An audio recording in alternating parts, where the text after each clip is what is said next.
Ladies and gentlemen, still in IBEC 2021, Ethics in Business, Big Challenge, Reinforcing Ethical Business and Integrity Practices. Business ethics differ from industry to industry and nation to nation. The natures of business operation has a major influence on the ethical issues in which must be content. Is it true that only certain kind of business or industry that needs to implement business ethics? In what kind of situation does doing the right thing become necessity to make sure the business is sustainable? Next, we're going to learn together on how to cope these issues, and with its title, Does Ethic Have to Be on Every Business? With the speaker, the commissioners from the subsidiary of PT Astra Argo Lestari, Mr. Joko Supriyono. We're going to have the fourth session, and this session will be facilitated by one of the PPN's management's leadership and talent development consultant. A little bit about our moderator. She's experienced in various human resource, leadership and talent development projects as consultant, trainer, and coach and mentor. Skilled as a master instructional designer, organization and leadership skill development program. With her curiosity in adult learning and having her passion straight, now she is contributing as a learning consultant in-house learning division. And our next session will be conducted in Bahasa Indonesia, but don't you worry. For those of you who wants to listen in English, there's a special interpreted verbatim translation for you if you see the details on the chat box. Now, I'm going to wave it to you, our moderator, Titis. Hi, Titis. Hi, Mr. David. How are you? Good afternoon. I'm fine, thank you, thank you. Oke, silahkan, Titis. Oke, baik. Terima kasih Pak David ya. Selamat siang Bapak dan Ibu semuanya. Assalamualaikum warahmatullahi wabarakatuh. Selamat datang di session keempat pada siang hari ini ya Bapak Ibu. Terima kasih sekali sudah bergabung kembali ke dalam acara International Business Ethics Conference or IBEC 2021, Ethics in Business Big Challenge, Reinforcing Ethical Business and Integrity Practices. Perkenalkan, saya Titis Setiawadani, Bapak Ibu, biasa dipanggil oleh Titis dari PPM Manajemen. Saya akan bertindak sebagai moderator pada siang hari ini bersama dengan salah satu pembicara kita, yaitu Bapak Joko Supriyono. Topik yang akan dibahas pada sesi kali ini adalah mengenai bagaimana ya etika itu diterapkan dalam bisnis kelapa sawit ya. Ini sebuah topik yang sangat menarik ya. Kita tadi sebelumnya sudah berbicara tentang konseptual ethics-nya. Nah, sekarang kita bicara tentang praktisnya nih Bapak Ibu. Maka siang hari ini silakan Bapak Ibu menyimak, dan sebelum kita mulai saya akan sedikit membacakan profil ya dari Pak Joko Supriyono, seperti yang tadi sudah disampaikan oleh MC kita, bahwa Pak Joko Supriyono adalah komisioner di Astra Agro Lestari subsidiaries and also chairman of GAPKI atau Indonesian Palm Oil Association.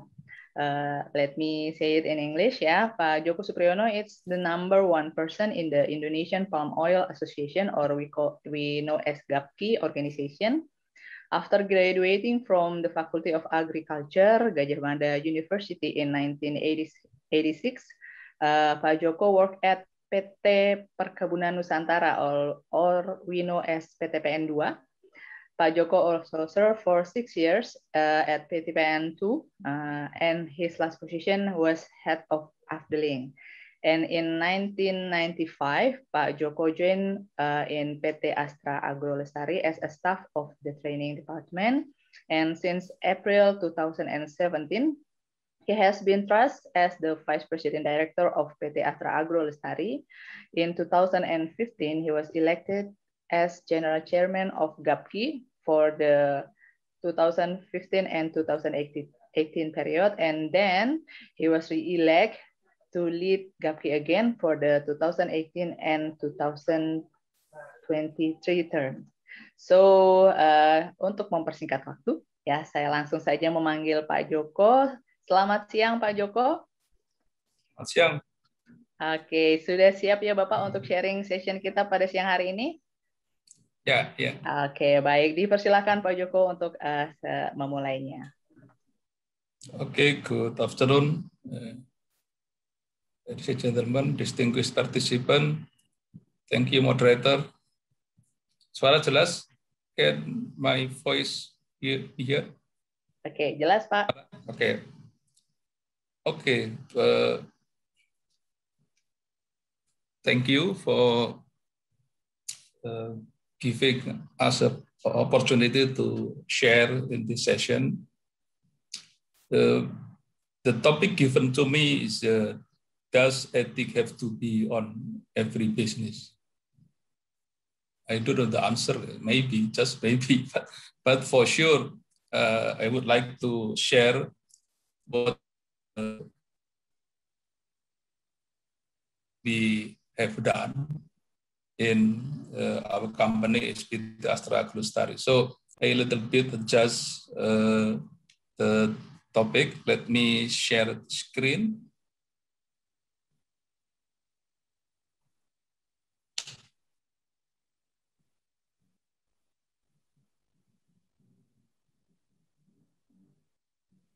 You got it? Yes. Halo? Yes, Pak. Kelihatan, Yes. Pak. Okay. Yeah. Okay. A little bit just the topics. I put this in my topic is ethics in the palm oil business.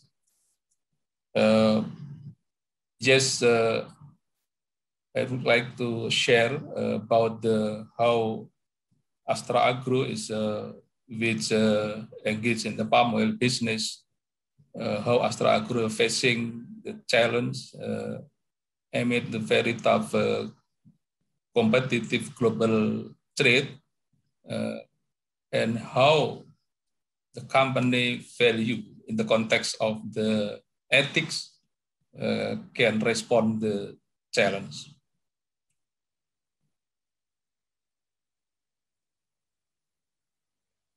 As maybe you know, Astra Agro is part of the palm oil industry, and Astra Agro is one of plantation company. Can show you here the map of the Astra Agro plantation, which is spreading in the Sumatra, Kalimantan, and Sulawesi. Is covered in 8 provinces and is more. I think it's more or less 18 regions. Astra Agro has around 10 hectares. It consists of the nucleus plantation and also plasma plantation. Yeah. So we basically is engaged with the smallholders, farmers, in running the palm oil business. And Astra Agro is a subsidiary of the Astra International, where 20% of shares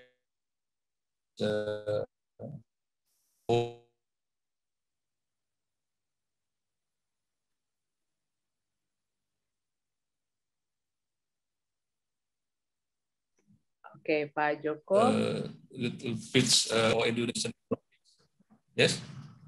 Can you hear? Putus-putus, Pak. Ya, agak sedikit putus-putus. Okay.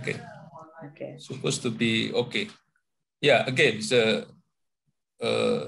a little bit show you the importance of the palm oil industry on the Indonesian economy, because as we know that palm oil industry is very important for Indonesian economics since the contribution in terms of the foreign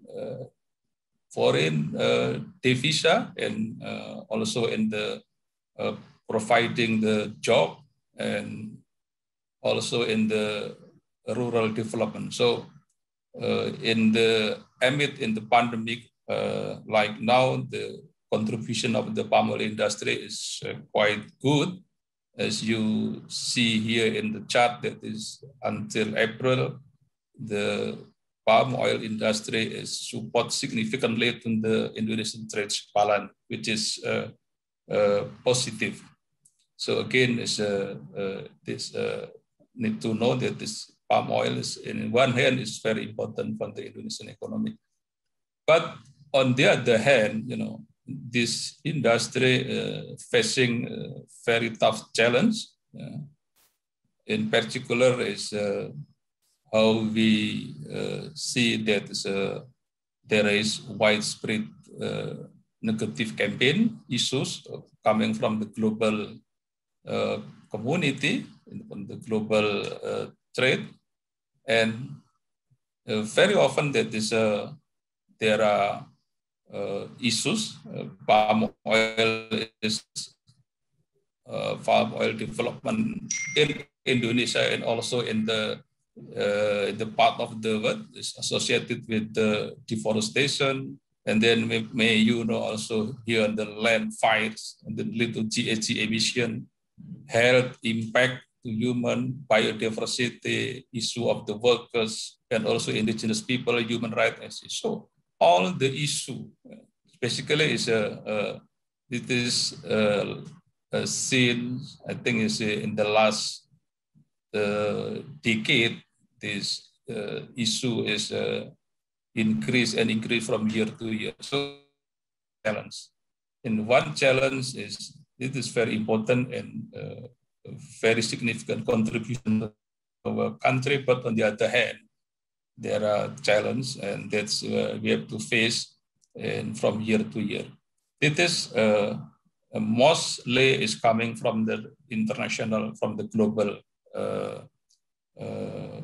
global community. But as may you all know, there's also issue coming from the domestic.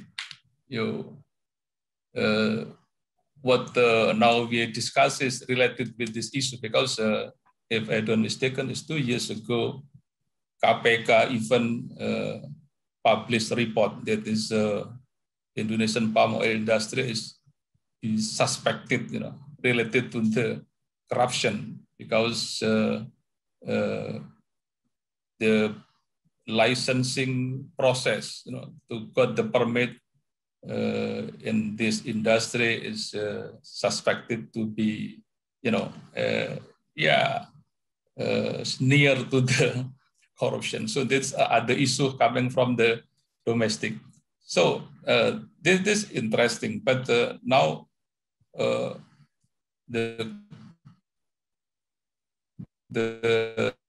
that issue, how the industry is fixing this issue. So just show you Indonesian palm oil industry global supply chain.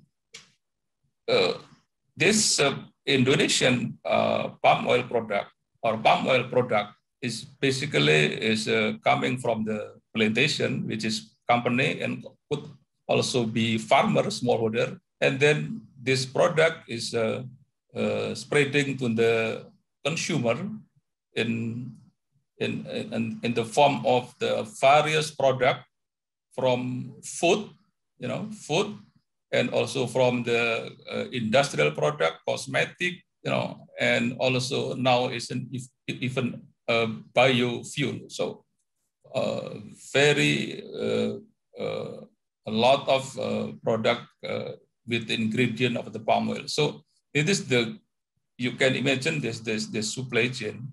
That's why now in the global community, consumer, also community, and also investor, and also trader,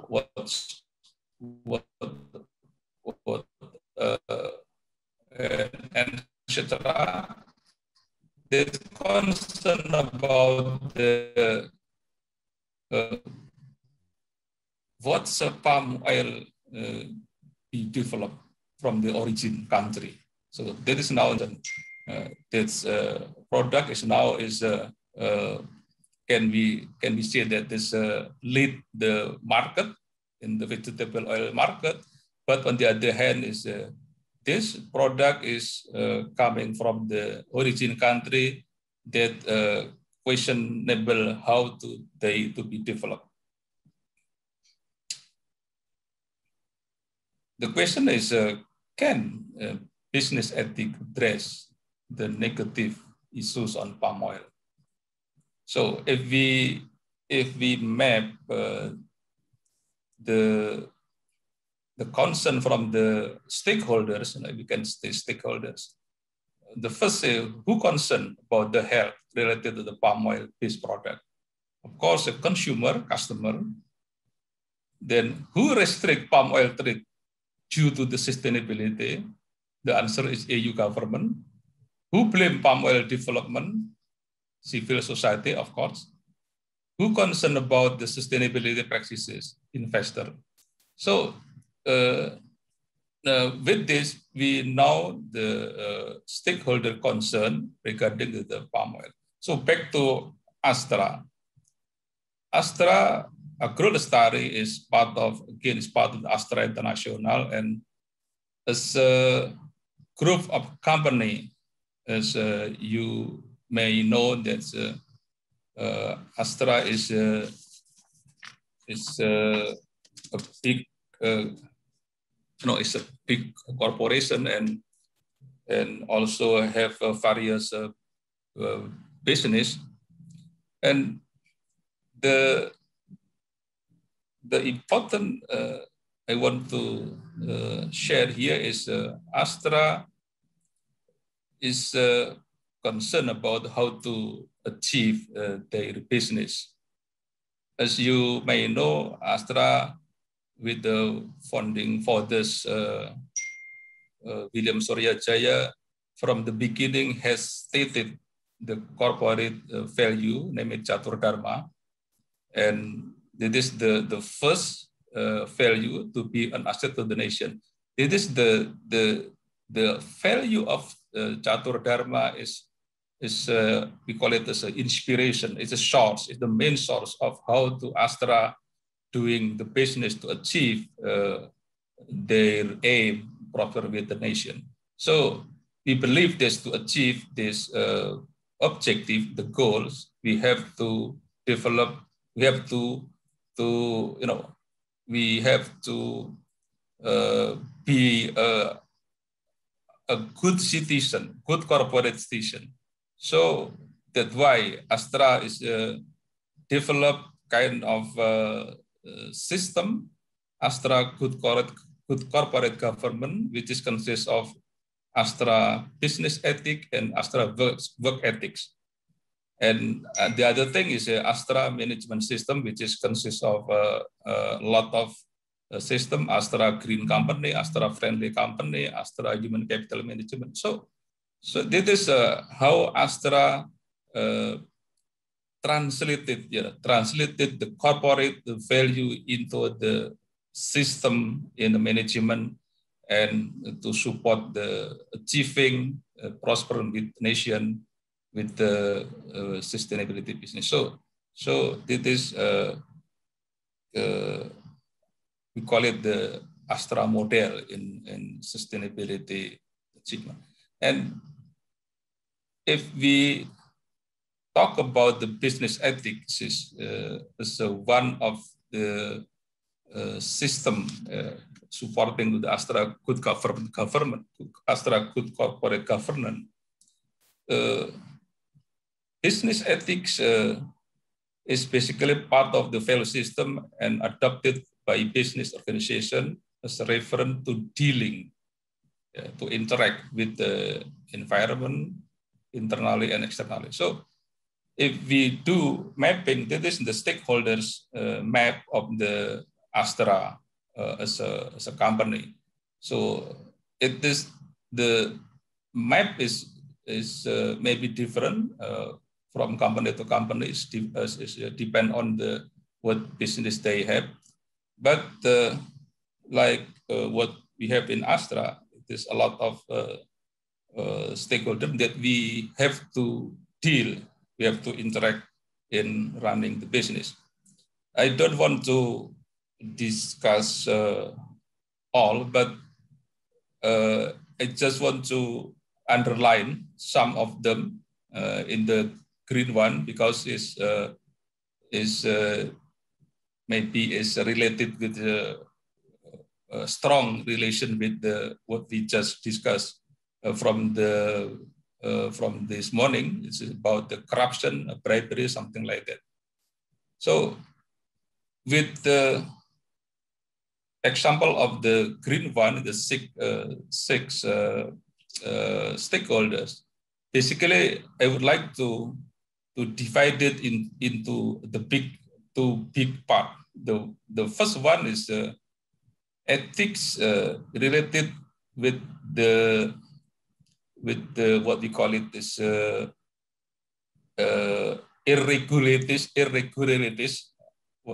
irregularities or corruption or bribery. That is which is usually is how company deal with the supplier, with the customer, with the government official.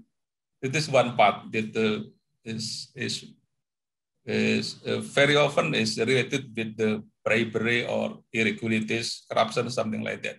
So the second one, the biggest second one is ethic with related with the we say in this green one is society and investor, which is in the palm oil business is very unique because the investor society is sometimes is very demanding. Okay, this is what we have done in Astra, and as a commitment to translate translation of the corporate value into the system. So Astra released, this guidance of the business ethic and work ethics in 1985. It's a long time ago, but then we revised in 2001, if I'm not mistaken. So Astra White has had clear guidance in work ethic and business ethic, and this is the Astra Agro itself, and then as a subsidiary.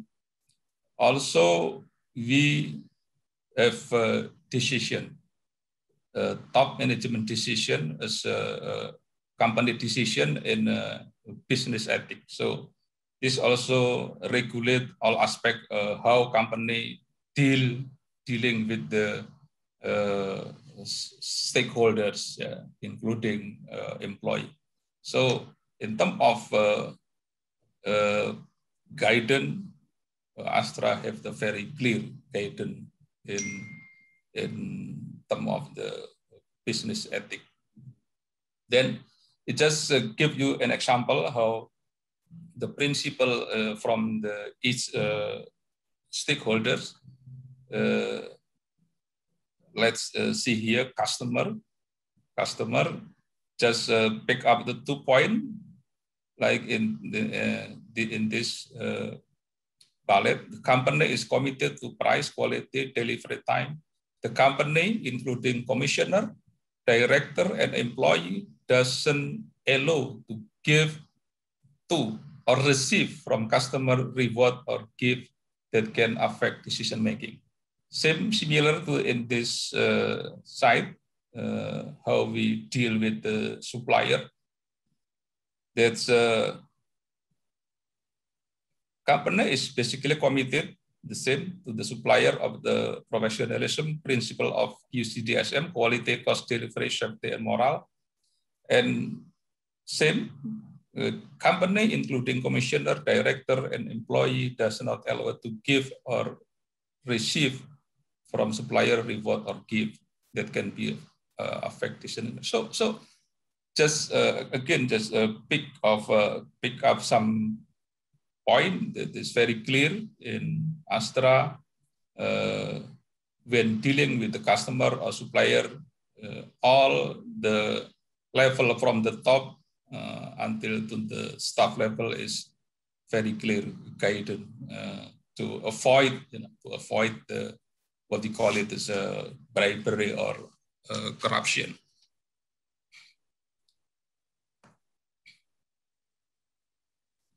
And this is a government official, how we deal with government official. As we all know that it is not easy and it's very challenging when we are doing business in Indonesia. Also, we don't put the principle is here like what the previous one. But even the very challenging things that we deal with the government official is regarding with the licensing, with the permit procedure. So yes, sometimes we have facing difficulties, but what I can say in Astra is the first thing that we have to fulfill is compliant to the regulation. When we all comply to the regulation, then then something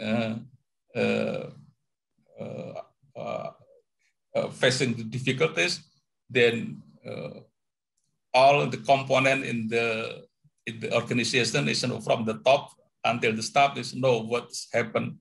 Then we just wait until until the licensing is finished. So this is a challenging one. And society is maybe in the palm oil business, society is demanding. So the Astra principle is basically how we deal with the society, particularly in the surrounding company, how company can provide benefit through empowerment program. So this principle will reflect in the CSR, company CSR program. We'll show it later. And invest. Okay. Pak Joko, mohon maaf, waktunya 5 menit lagi ya Pak ya. Okay. Yeah. Investor as well as employee also have concern about the company practices. So I will just show you the example. It is the commitment Astra to the principle of ethic to the society.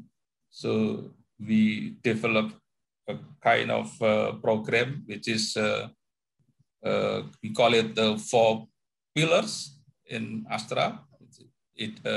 Economic program, education, health program, and also environment program. So all is in place, and we consistently to improve. And this still regarding with the society, is Astra is doing business with the surrounding farmer. You can see here 64,000 farmers that we doing business. They sell their sawit, to our company and be processed in our company. So this transaction is quite big, and what we have done is how to bring the farmer together with us in the same boat, because we have to address the global concern in sustainability. And this another thing that is demanded by the investor, particularly in the global level. That's how palm oil then should comply with the regulation. Indonesian sustainability palm oil certification is basically is the basic that we have to comply, because it is the compilation of the all regulation related with the sustainability or environment or labor regulation in Indonesia. So I can say that this, the palm oil in Indonesia should be certified, because Indonesian sustainable palm oil certification is mandatory through the regulation by the Ministry of Agriculture. So Astra Agro itself is almost all certified, the two subsidiary remaining, but it is the commitment that we have comply with the regulation through certification. But you also may know that is on top of the comply to the regulation with proof with the certification, Astra Agro then develop kind of sustainability policy. That is because of how we engage with the stakeholder and we try to respond the global concern, the global community concern, the investor concern about the sustainability. So the principle here we put in our policy is sometimes is not yet regulated in Indonesian regulation. So we can say that is some principle here is we make it is as a beyond regulation. You can see here it is no development in HCV areas, no burning, reduce GEC. So some is no that we have to be willing to do more to respond our community, our stakeholder in the global level. So again, this in most cases we're doing beyond regulation. This I jump to here, jump to the with this discussion with this elaboration of the business ethics. So I can put here, state here that is the key. The key in implementation of business ethics is one is commitment. Commitment, involvement, and leadership. Yeah, of course, from the top level through entire working group. So some said that the top management should lead by example. The second, the doing sustainability practices is one of the most important thing in business ethic implementation, particularly in the palm oil business. So again, I underline the sustainability practices, I think is one of the most important thing in business ethic, particularly in the palm oil business. And of course, we disseminate all the business ethic to all employees. This also important is linking the application of business ethic as an integrated part of the business practice and employee performance. So not only written, not only the written value, but you need to translate into the policy, clear standard operating procedure, and also clear the performance appraisal. So when there is discrepancies, irregularities regarding with the business ethic, then we have to enforce the sanction. So that is the structure if we want to implement business ethic in the organization. So from the value, commitment, written policy, until to the work instruction, SOPs, and also sanction. So then the ethic will can be done. Baik, Pak Joko, mohon maaf sebelumnya waktunya sudah habis. Ya. Mungkin bisa kita lanjutkan nanti dengan tanya jawab ya, Pak, penjelasan-penjelasannya. Oke. Baik, Bapak dan Ibu sekalian, demikian pemaparan dari Pak Joko. Kita akan bergerak ke sesi tanya jawab. Saya akan mengambilnya dari peserta yang sudah menyampaikannya melalui Q&A box.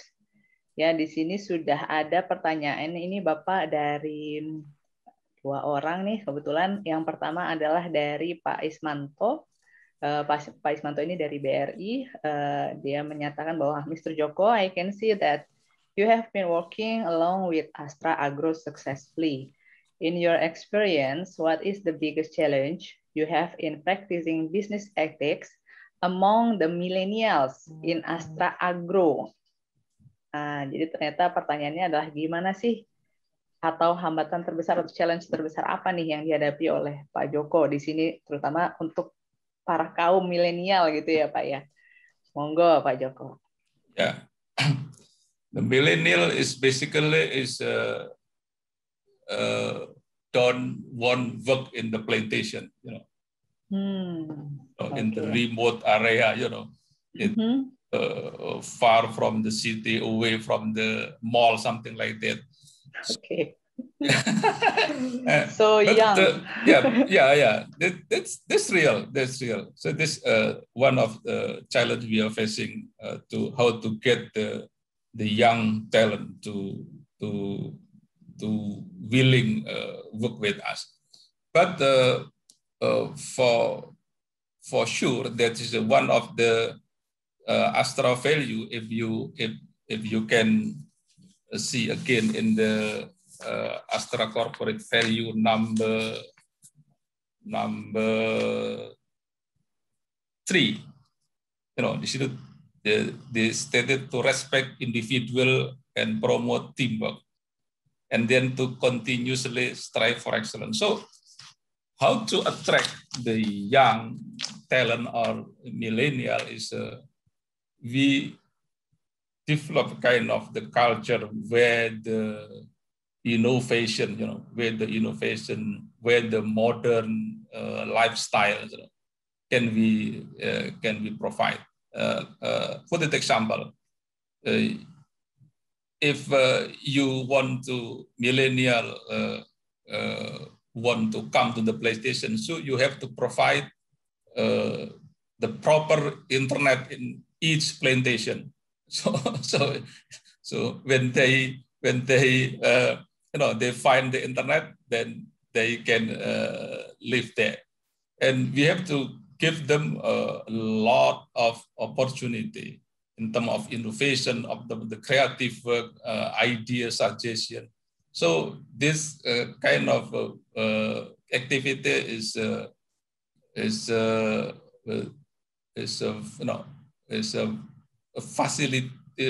being facilitated by the company very well, and we have the, you know, every year is a festival kind of what we call it, this tournament or festival or awarding event from the who can show the innovation, something like that. So we have to develop kind of the culture environment like this.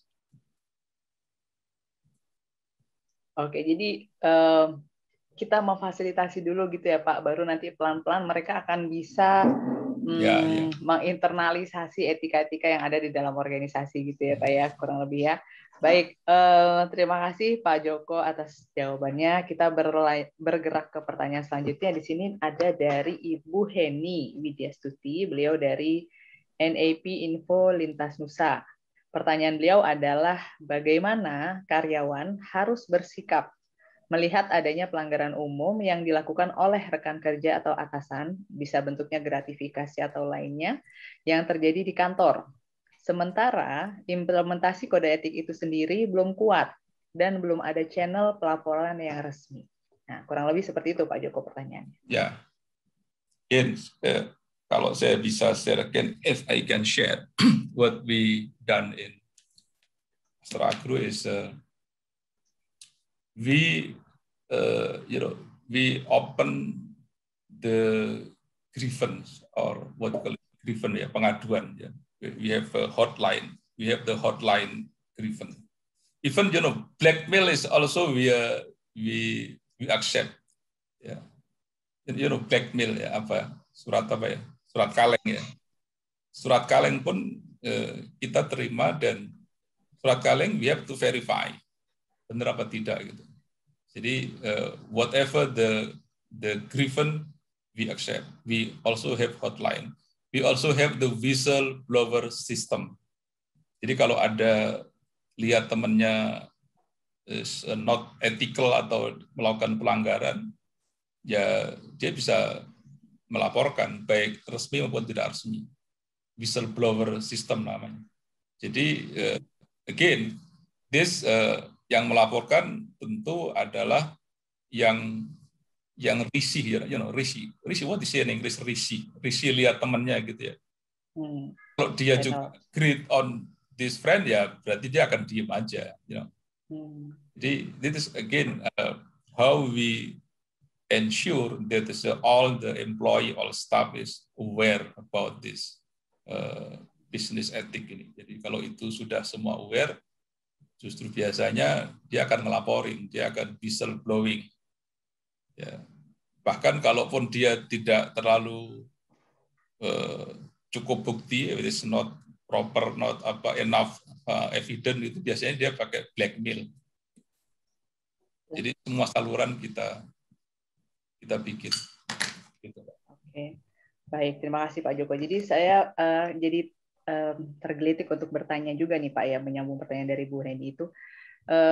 So far untuk bisa menginternalisasi ke internal agro sendiri, mungkin ada kaitannya juga dengan milenial, itu hambatan terbesar dan kemudian apa yang dilakukan oleh agro sendiri itu Pak dalam proses implementasi internalisasi budayanya, internalisasi etika di dalam agro sendiri.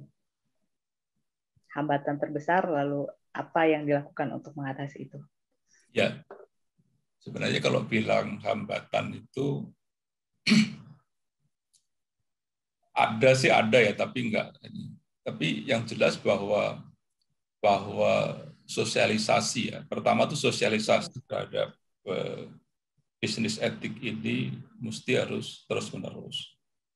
Dan yang paling gampang, in the high level, middle level up itu yang paling gampang to give the example. And fortunately, kalau kita bicara Astra, top level, high level itu awareness levelnya is very good. Yang kedua adalah any irregularities, jadi kalau ada penyimpangan, whatever penyimpangan, kalau dia related atau dia berkaitan dengan integrity, then we are no compromise. We are no compromise with the irregularities, bribery, corruption. We are no compromise. Even they are very good performer, employee, good performer, outstanding performer, we don't care. Once they, violate the business ethic, no compromise. Get out. It's sangat keras isinya. Oke. Itu yang kemudian when we kasih penalti, we share to all. Ini kasusnya seperti ini. Jadi dia tidak meniru lah. Baik. Jadi memang benar-benar ditegakkan gitu ya Pak Joko ya, peraturan ini, kemudian good corporate governance-nya juga benar-benar diterapkan. Jadi siapapun dan apapun bentuknya, even dia tadi ada seorang performer, high performer, you out. Baik. Luar biasa. Baik Pak, satu pertanyaan terakhir nih Bapak dari peserta ya, bahwa ini terkait negatif issue ya. Kalau tadi di awal Pak Joko sempat sampaikan bahwa memang industri sawit ini atau palm oil ini sangat dekat dengan negatif issue. Nah, kemudian ini pertanyaan dari peserta adalah bagaimana terkait isu pembakaran lahan. Walaupun tadi Pak Joko juga sempat sampaikan bahwa sebenarnya di AAL sendiri ini tidak menggunakan pembakaran lahan, tapi apa pertimbangannya gitu Pak? Kenapa kok memang akhirnya memilih untuk tidak membakar lahan pada mungkin secara cost dia lebih murah dan seterusnya. Mungkin bisa digambarkan Pak Joko. No, it is not because cost. Itu adalah government regulation, very clear government regulation. Even if you violate the regulation, itu will be imprisonment, akan dipenjarakan, itu kena denda besar. Jadi very sanksinya itu sangat berat kalau Anda membakar lahan. Jadi itu mesti kita comply dengan regulation kita patuhi. But on the other hand, itu kan smallholders, masyarakat then they can do properly when they want to open the land. Dia tidak punya resources, tidak punya equipment seperti yang Astra punya, sehingga bisa melakukan tanpa bakar. Padahal masyarakat itu adalah the biggest part. Ya. Jadi kebakaran di luar konsesi itu adalah the biggest part and still the big homework. Karena apa? Karena lahan yang open access di luar konsesi itu sangat besar. Hutan itu tak terjaga, nggak ada yang jaga. Kalau konsesi perusahaan ada yang jaga, Mbak. Ya, tapi kalau lahan di luar itu nggak ada yang jaga, nggak ada yang tanggung jawab. What is we involve the surrounding community, involve together with us, develop kind of we call it the masyarakat peduli api. We do together, we give the training, we equip them with some equipment that they need to do opening land, and then we together preventing the fire. Jadi kita sama-sama melakukan pencegahan. Kalau terjadi kebakaran di surrounding mereka, kita sama-sama padami. So jadi we can minimize the impact of the fires. Gitu. Oke, baik. Jadi memang sangat jelas aturannya, dan AAL sendiri, Astra Agrolestari, berupaya juga untuk mengedukasi di sekeliling perkebunan untuk bersama-sama bertanggung jawab gitu ya Pak ya terhadap situasi ini. Baik, Pak Joko, tidak terasa nih ternyata sudah 1 jam kita ngobrol ya Pak, dan ternyata implikasi praktisnya itu dalam bisnis ethics di industri agro itu juga sangat menarik. Apalagi AAL ini merupakan industri yang juga berinteraksi langsung dengan masyarakat, dan tadi kalau kita lihat banyak sekali stakeholder-nya. Nah, saya mencoba untuk sedikit memberikan kesimpulan Bapak sebelum Bapak melakukan closing statement begitu ya, bahwa Astra Agrolestari ini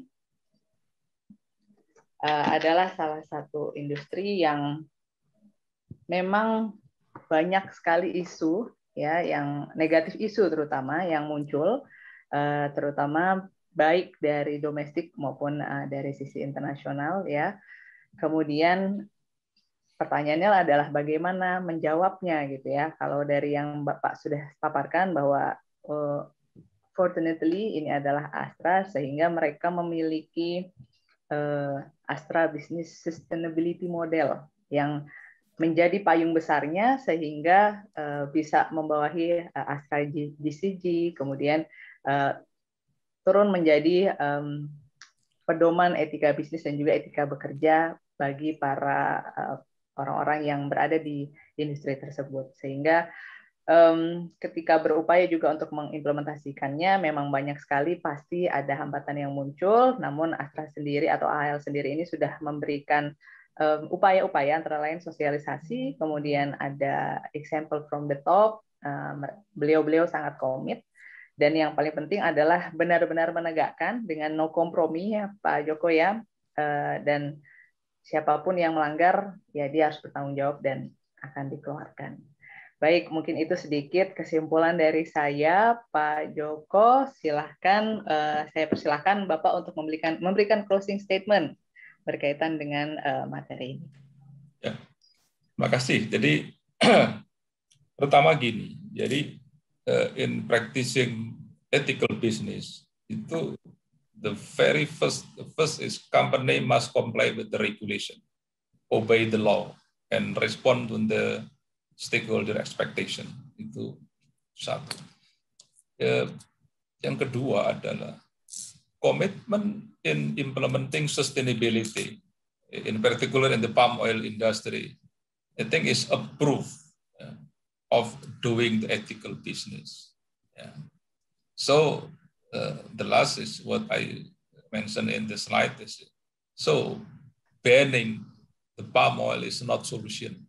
The solution is sustainable palm oil. Itu. Terima kasih. Oke, baik. Terima kasih Pak Joko untuk closing statement-nya. Bapak Ibu sekalian silahkan memberikan virtual applause untuk Pak Joko. Terima kasih banyak Bapak untuk kesediaannya berkontribusi dalam sharing kita siang hari ini. Sekali lagi Bapak Ibu sekalian, ini adalah akhir dari sesi keempat bersama pembicara kita atau narasumber kita Pak Joko. Matur nuwun sangat Pak. Akhir kata saya Titis mengucapkan selamat siang menuju sore Bapak Ibu sekalian. Wassalamualaikum warahmatullahi wabarakatuh. Semoga Bapak Ibu selalu sehat dan semangat, dan jangan lupa Bapak Ibu bagi yang berminat untuk ikut dalam workshop, akan ada workshop pada tanggal 14 dan 15 Juli terkait dengan bagaimana mengimplementasikan etika di dalam organisasi. Baik, terima kasih. Saya kembali kepada Pak David. Silakan. Thank you very much for the very interesting session.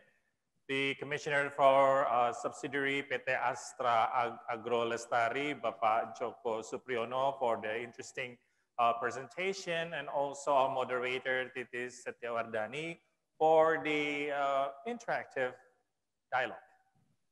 And before we conclude this session, I would like to ask you to have a photo session. So please be ready with your perfect postures and great smile.